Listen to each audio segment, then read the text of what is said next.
there. I just wanted to check in with you guys and have some clarification on some of the project questions that people have had.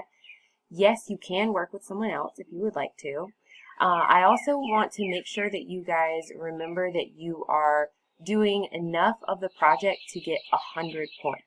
So I've had some people turn things in, so they so far have maybe 40 points or maybe 75 points, but you do need to do enough so that it equals 100 points. So you guys can see the points over here to the right of each part of the project, and just please make sure that you are doing the whole thing. So this is for 75 points. If you do this part of the project, then you'll get 75 points.